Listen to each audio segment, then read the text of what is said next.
Crash landing হয়েছে আনুমানিক 1টার দিকে। 1:08-এর মধ্যে আমরা খবর পাই। বর্তমানে আগুন সম্পূর্ণ নির্বাপন অবস্থায় আছে। ফাইনালি সার্চ করলে আর কোনো ডেড বডি আছে কিনা সেটা আমরা জানতে পারবো। আমাদের হিসাব অনুযায়ী এখন পর্যন্ত আমরা 19 জনের ডেড বডি উদ্ধার করেছি। এই দুতলা ভবনটিতে প্রথম তলায় ছিল তৃতীয় শ্রেণী ও চতুর্থ শ্রেণীর বাচ্চাদের ক্লাস, দ্বিতীয় তলায় ছিল দ্বিতীয় শ্রেণী ও পঞ্চম শ্রেণীদের ক্লাস, এবং তার সাথে ছিল প্রিন্সিপালের অফিস, মিটিং রুম এবং একটা কোচিংয়ের ক্লাস চলমান ছিল।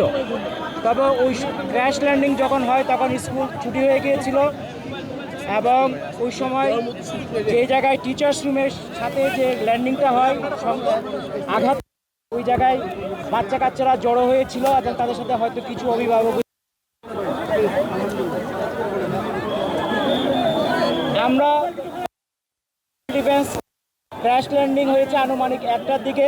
1:08-এর মধ্যে আমরা খবর পাই, এবং আমাদের 1:22-এর মধ্যে দ্রুত আমাদের এখানে এবং উদ্ধার কার্যক্রম শুরু করে।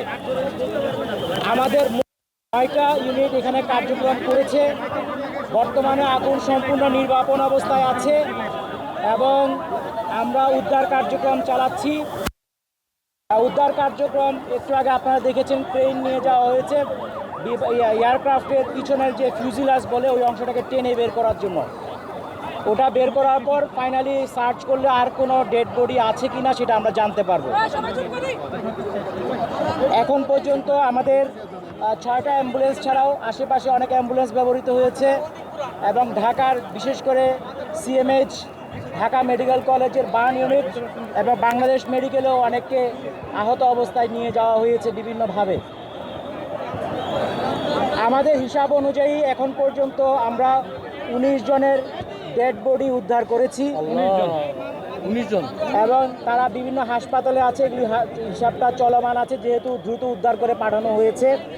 এখানে সেনাবাহিনী এবং আমাদের ফায়ার সার্ভিস এবং অন্যান্য পুলিশ সবাই মিলে আমাদের সহযোগিতা করেছে, এবং র্যাবও এখানে উপস্থিত ছিল। আমাদের উদ্ধার কাজ চলমান আছে এবং আশা করছি এটা খুব শীঘ্রই শেষ হয়ে যাবে, বলে আমরা টোটাল ক্ষয়ক্ষতির ফিগারটা আপনাদেরকে বলতে পারবো। আহত আমাদের ধারণা অনুযায়ী আমরা টোটাল হিসাবটা এখনো চলমান আছে, তবে আনুমানিক এটা 50-এর উপরে হবে। এই যে আহতের কথাই বলছি, আহত